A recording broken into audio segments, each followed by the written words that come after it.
Fred s'engage à vous offrir Un un Magnum. Magnum sous condition de répondre à cette question, de s'abonner, de commenter et de liker la vidéo. Maintenant, Fred, tu nous donnes la question. Salut à tous! Salut! Donc voilà, on est super heureux de vous retrouver aujourd'hui. On vous annonce un nouveau format de vidéo. Le travail de la vigne est parfois un peu chronophage, il y a des temps un peu plus longs. Là, on est en plein hiver, donc on a démarré la taille comme vous pouvez le voir. Mais voilà, on a décidé de lancer un nouveau format de vidéo où on va vous présenter des acteurs un petit peu du Beaujolais, des vignerons, des personnalités, des personnes qui nous inspirent, qui ont des histoires un peu particulières. On va essayer de vous présenter ces personnages, de vous emmener avec nous. Aujourd'hui, on a un personnage qui nous inspire assez... Oh, en couleur! qui nous inspire pas mal pour notre vision et notamment le jour où on fera du vin. Voilà, donc on va pouvoir échanger un petit peu avec lui. Tu veux présenter ce fameux personnage? Donc le but, ouais, aujourd'hui, c'est de vous présenter donc un vigneron un peu particulier qui s'appelle Frédéric Aublanc. Donc lui, il est sur la commune de Quinciers en Beaujolais. Et lui, il a la particularité de faire des vins de garde, donc des vieux millésimes. Et le but aujourd'hui, c'est un peu ça, c'est de faire mentir tous ceux qui disent que le Beaujolais, ça se garde pas. Et que ça a le goût de banane. Ouais, et que ça a seulement le goût de banane et rien d'autre. Donc voilà, aujourd'hui, c'était un peu l'idée, c'était d'aller le voir un peu comment il travaille, comment il arrive à avoir ce genre de vieux millésime, pourquoi il fait ça, etc. Et après, il a aussi une autre particularité, c'est qu'il a une mémoire d'éléphant, c'est-à-dire qu'il se souvient de tout, de chaque millésime, la température qu'il faisait, comment, pourquoi. Donc ça va être intéressant de voir avec lui aussi ce qui avant se faisait en termes de météo et ce qu'il y a aujourd'hui. Et donc faire un peu le rapprochement entre tout ça. Et puis après, dernière étape, dégustation, le plus important. Attention, l'abus d'alcool est dangereux pour la santé, on n'oublie pas. Mais voilà, le but, ça va être de boire un petit peu de 3 canons avec lui, qui nous explique, qui nous montre, et qu'on goûte ça un peu ensemble et voir un peu la particularité des vieux vins. Voir l'évolution et puis qui nous explique à la fois les impacts un petit peu on va dire, du changement climatique et sur la viticulture et puis et dans le profil des vins, voir ce que ça peut changer un peu sur le profil aromatique. On y va? Allez, T'es on est prêt? parti! Allez, on y va. Bon voilà, c'est bon. On est arrivé chez Fred. Bonjour. Merci de nous recevoir. Salut mon en tout Vlad. cas. Enchanté. On se connaît, nous, quand même. Bah, à ton avis, hein. Ta femme me rappelle tout le temps.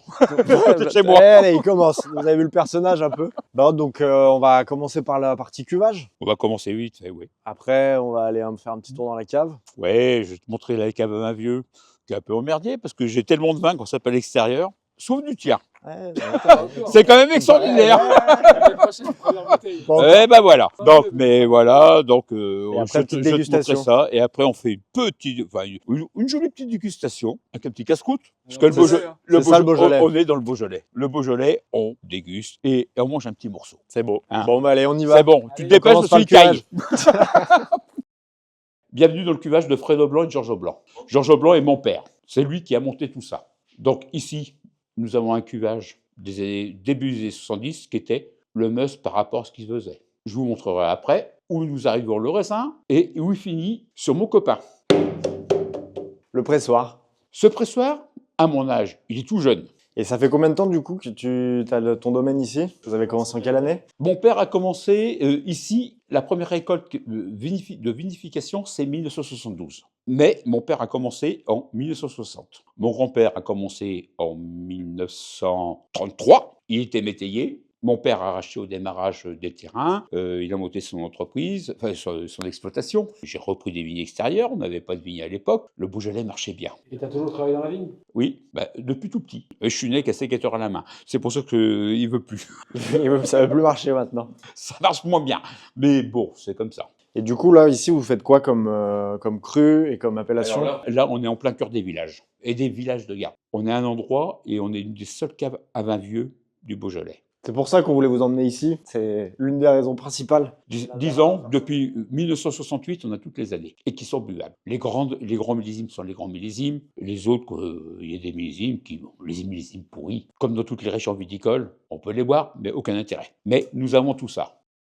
Du coup, est-ce que tu peux nous présenter un petit peu voilà, ton cuvage? Donc là, Bon, voilà, tout ça qu'on s'appelle mon cuvage est sur 2 niveaux. Donc, ici, je te montre ma cuve de vinification. C'est combien d'hectos, ça? Elles font 64 hectos. Donc ça veut dire que tu as un accès sur le haut pour... Complètement. Je mets ma vendange entière à l'intérieur. Soit par benne, soit par tapis élévateur, ça dépend. Donc c'est par le haut. Donc le raisin Mais par arrive le en haut, c'est tout par gravité. Ici, une fois que j'ai fait, je fais macérer mes raisins, fermentation alcoolique, et après, je redescends.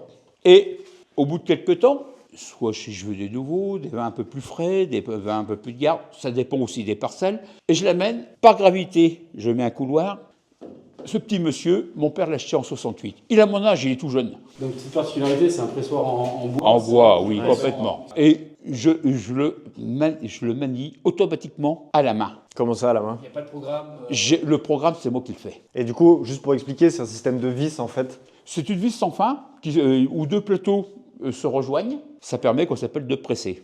Après, c'est une certaine pression. Il peut faire des pressions jusqu'à je ne sais plus combien de bars, mais faut que je regarde sur le truc. Moi, non, jamais je fais ça. Je commence au deuxième programme. Ça me permet de tirer au deuxième arrêt du paradis, comme anciennement. Juste pour expliquer le... Le paradis, c'est le premier jus pressé, fermenté, qui fait 5-6 degrés. Et je fais 3 programmes dessus, qui ont 3 quarts d'heure, où je les tiens tranquillement à la main. Je passe 2h30, qu'on s'appelle dessus, à surveiller. Et pourquoi tu fais ça du coup? Parce qu'il est vieux. C'est mon qui casse. Ce pressoir, à mon âge, il est tout jeune. Et puis ça permet de maîtriser peut-être aussi un peu la pression. Et ça m'évite de sortir. C'est des choses qu'on faisait. Mon père, mes grands-pères, ils ne faisaient pas beaucoup de vin dans les années 50, 60. Les vignes faisaient beaucoup de rendement. On allait chercher l'extraction de tout. À l'heure actuelle, on n'en a pas besoin. L'extraction est faite qu'on s'appelle depuis un moment. Et donc, on recherche plutôt la finesse. Une fois que là c'est pressé, tes jus, tu peux les stocker dans les mêmes cuves? Oui, je les stocke qu'on s'appelle dans les cuves béton. Donc c'est en dessous là, c'est l'étage du dessous. Donc là c'est cuve de stockage. Là, Voilà, elles sont c'est pleines. des cuves de stockage. Bon, après, c'est comme tout le monde. Je laisse finir mes fermentations alcooliques. Éventuellement, les malolactiques, quand il va se passer, je les débourbe. C'est comme tout le monde. Sauf quand on fait du bois. C'est autre chose. Et là elles sont pleines là aujourd'hui? Elles sont toutes pleines. Donc ça c'est la récolte 2024. Non. 2023, 24, 22, 2020, Ah ouais. 2016, 2019, 2022. Vieux millésime. On est en élevage. Et ça bouge pas dans le béton?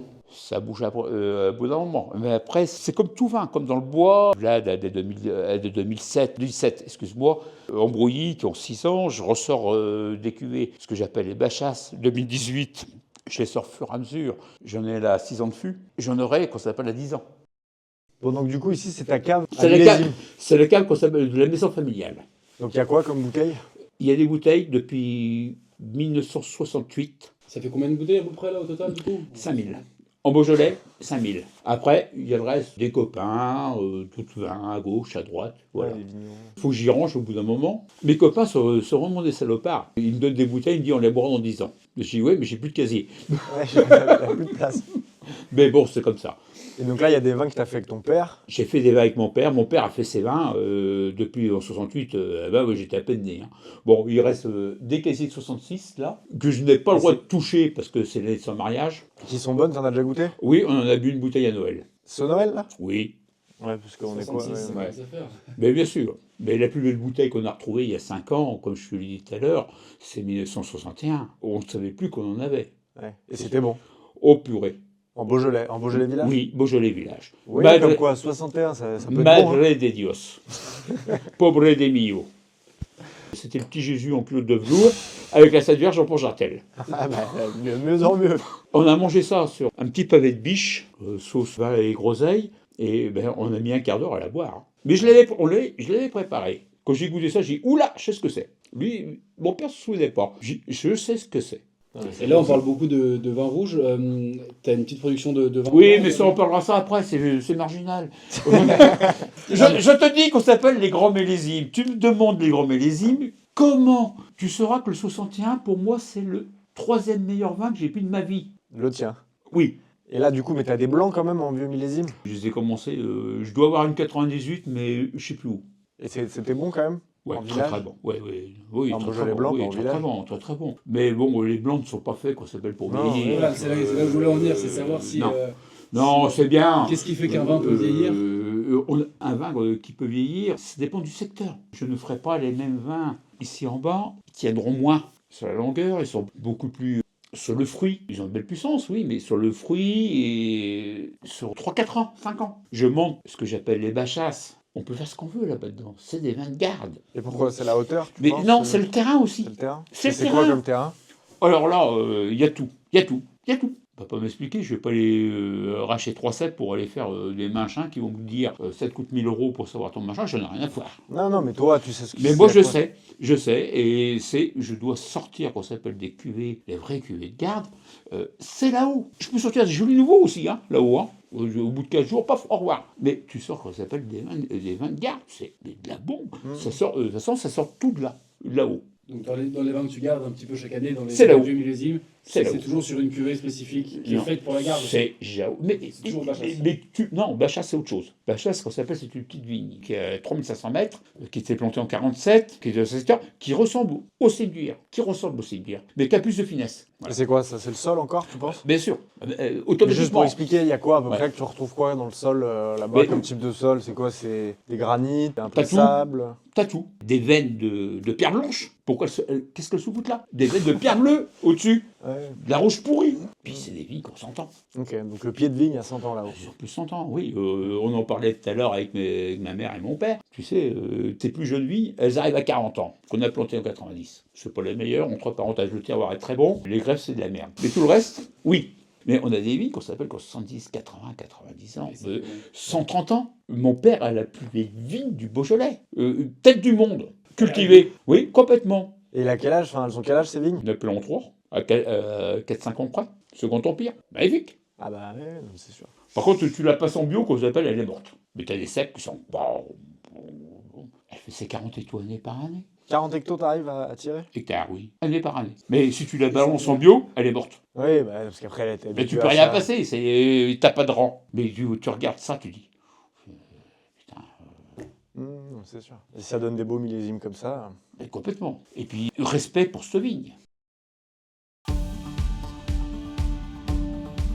Il nous a même prévu un petit casse-croûte. Oh là là là Merci, là là là là. Ça, Bienvenue en Beaujolais. Voilà, c'est ça le Beaujolais. Le Beaujolais, c'est le casse-croûte, c'est la convivialité. Fais pas les choses à moitié ici. Putain, bah merci mon Fred. Hein. Ah bah tu penses. Oh, c'est simple, hein. Ouais, mais c'est beau quand même. Tu serais mieux au mois d'avril, je serais fait un barbecue. Ah bah on reviendra. Ouais, voilà. C'est l'invitation ça. Mais bien sûr. Et en plus, les vins goûtent beaucoup mieux au mois de mars-avril, quand ils commencent à refaire beau. Ben, ils ont été fermés, ils ont eu froid comme nous. Hein, et là, ils prennent toute leur ampleur. C'est magnifique. Bon, maintenant, on va goûter Allez, un bon là on petit attaque là. on va commencer les choses sérieuses. Dis-nous tout. Je ne dis rien du tout. Non, goûte Vous avant. dégustez et vous trouvez. C'est vrai? Le millésime? Complètement. Oh la vache. Et sachant qu'on ne boira pas de vin après les millésimes 2010. D'accord. Pour l'instant. Donc là tout ce qu'on boit c'est En dessous. avant 2010. Oui. Ok. Donc ceux qui disent que le Beaujolais se garde pas, c'est un bel exemple pour vous. A few moments later. 2006. Non, 2003 il faisait. 2003 canicule. Non. C'était trop chaude aussi. C'était des chaudes aussi. 2003? Non, 5 2003 alors très chaude. Attends, elle est chaude mais pas trop chaude. Elle était quand même chaude. 7. Non, 2000. Attends, non. non. Non, je pense que c'est pas aussi vieux que ça. Comme Non, je 2004. pense, 2001? Ben non, c'était pas chaud. Après, moi j'avoue que les. à part Bon, la je vous canicule- expliquerai qu'on s'appelle. Je vous expliquerai tous les millésimes après. Donc ça, c'était la petite vigne parcellaire qui était plantée en 47. Donc en 2009, elle avait, tu fais le calcul, 2009 le millésime. c'est 2009. Voilà. C'est des vins très, généralement très fins et très puissants. Et à 20 ans, c'est magnifique. Donc, Ils sont très 20 bons. ans après? Oui, regarde, on est à 15 ans là. Là, parce qu'il y a encore des tanins, on a quand même Tout. quelque chose de structuré encore. C'est jamais mort, c'est très équilibré. Puis même la couleur, c'est bien préservé aussi quand même encore. Bon, 2009 était un grand millésime. Pas le meilleur des années 2000. Le meilleur des années 2000, c'est 2015. Et c'est le millésime du siècle. Pourquoi? Du siècle? Oui. Hein? Et tu verras. C'est même incompréhensible. Pourquoi alors? La nature. La nature. C'est 47. C'est l'équivalent de 47. 47 1947? Oui. Qui est le grand millésime des années du XXe siècle. Et quand tu dis ça, tu penses que c'est valable pour tous les domaines dans. Enfin, pas tous les domaines, mais je veux dire, dans Toutes tous les les régions vignobles, viticoles, dans tous les. Oui, justement. C'est ce qui fait que c'est un grand millésime. Oui. Parce que tu peux avoir des très grands millésimes dans une région, d'autres non. Deuxième vin alors. Voilà. Deuxième vin. On doit deviner. Oula, c'est plus On vieux, change ça. de couleur là. Oui, on remonte dans les temps. Je pense qu'on remonte un peu dans le temps. Ouais. dans les millésimes. On est que sur des millésimes solaires à l'heure actuelle. Hein. Donc là, la couleur, ce qu'on dit, c'est le terme qu'on donne, c'est un peu plus tuilé. Voilà. Donc ça va avoir une couleur un petit peu Un peu plus orangé. Un peu plus... de tuile. Globalement, c'est pas très compliqué. Pour l'instant, j'ai fait des millésimes solaires. Après, on goûtera un millésime régulier. Là, c'est confit là. Oui. Est-ce qu'on peut dire de manière générale que les millésimes solaires sont des millésimes un peu plus de garde ou pas spécialement? Pas forcément. Pas forcément. Non. Des fois, ils sont décevants. Pourquoi? Parce qu'ils ont un déséquilibre. Ok, donc trop Et dessus. il peut y avoir un millésime solaire avec de l'eau qui va l'équilibrer. Il peut y avoir, ils n'ont pas eu, mais qui n'est pas, entre parenthèses, une vérité. Je vais reprendre 47. 47 n'a pas eu d'eau. C'est un millésime très solaire, n'a pas eu d'eau, et c'est le plus gros millésime du XXe siècle. Après, j'aurai toujours on aura toujours des détracteurs, oui 28, oui 45, oui 57, oui 59. Mais dans l'ensemble du vignoble français, 47 est le plus gros, et il n'y a pas eu d'eau. Donc là, on est sur le, tu nous disais donc le millésime 2003, année plutôt chaude, Très année chaude. caniculaire. Et tu disais que tu as vendangé un peu après tout le monde alors? J'ai mangé le 1er septembre. Je goûtais les vins chez mes voisins, puis ils me disaient tout, tu trouves comment? Je dis ouais, c'est pas mal. Ah oui, ça peut être pas mal quand même, tout. Je dis mais je m'attendais à autre chose. Je dis, Pourquoi oui, dû à la canicule? Ouais, non, mais je m'attendais à autre chose au niveau de qualité de vin. Je goûtais les vins finis. Je dis c'est beau, mais je m'attendais à autre chose. Et du coup, ça a donné quoi comme vin alors? un Magnifique. Bah t'as vu? peu Ouais, non, mais c'est. Voilà. Ah, mais faut leur expliquer un peu. Ils voient pas. Goûte pas. Ils goûtent pas, ils sentent pas. Donc faut leur expliquer un peu ce que ça donne, ce que ça dégage, même à l'odeur, C'est- à la couleur. Ce n'est pas moi qui dois expliquer ça. C'est ceux qui le boivent. Alexis, dis-nous tout. Moi, je suis le modeste bonhomme qui l'a fait. Bah non, mais c'est déjà bien. Là, tu nous proposes un beau travail là. Non mais c'est vrai que pour un, J'ai jamais travaillé de ma vie. pour un Non, vin mais qui a je hais le plus de 20 ans, travail. c'est vrai qu'il y a comme une fraîcheur qui est incroyable. C'est à vous. Pour un vin Vos qui a- impressions. Non mais ils sont pas extraordinaires. On va, Tu viens, je veux dire, tout, je suis le meilleur du monde, non, je sais pas, c'est vous. Voilà, Voilà. Goûtez le vin. Vous aimez pas, c'est comme ça. On va écouter Alexis. On va voir ce qu'il nous dit. T'en penses quoi alors? Ouais, c'est vrai que pour un vin qui a plus de 20 ans maintenant, bon, on le voit déjà à la couleur qu'il est un petit peu là, qui est légèrement tuilé, on voit qu'il y a des années, mais c'est vrai qu'au nez on a l'impression qu'il y a un vin qui a à peine une dizaine d'années, il y a une grosse fraîcheur. C'est pas du tout sur le pruneau de confit, Ah, non, un peu. oui. Qui est 2003. Ce qui vient un Ouais, peu côté comme je Porto dis, quoi, souvent. Les années caniculaires, c'est très. c'est souvent 2003, un peu il y a à boire et à plus- manger. Non, mais c'est vrai que c'est un vin qui se boit assez facilement et que tout le monde pourrait aimer. Parce que souvent, le problème du vieux vin, c'est que les gens n'aiment pas. Parce Il y a que- trop d'oxydation, et là on n'a pas Ouais. du tout de. C'est pas oxydé du tout quoi. Ah, pas du tout, Ah, donc c'est une belle perle que tu nous sors là. comme d'habitude. En toute modestie. En toute modestie, je suis le meilleur. Non, I am not the best. You are not the best. Non. En millésime en tout cas, en vieux millésime. Non, pas du tout. Non, mais je veux dire, dans le Beaujolais, il y en a peu qui proposent ça. Il n'y a pas beaucoup de gens qui font ça. Voilà, faut rester humble. Ouais, non, mais c'est sûr. Mais... Il faut garder des bouteilles aussi. Parce que Hmm. Le problème c'est que les gens. Il y a ça aussi, il faut les garder parce que ça se boit un peu vite parfois.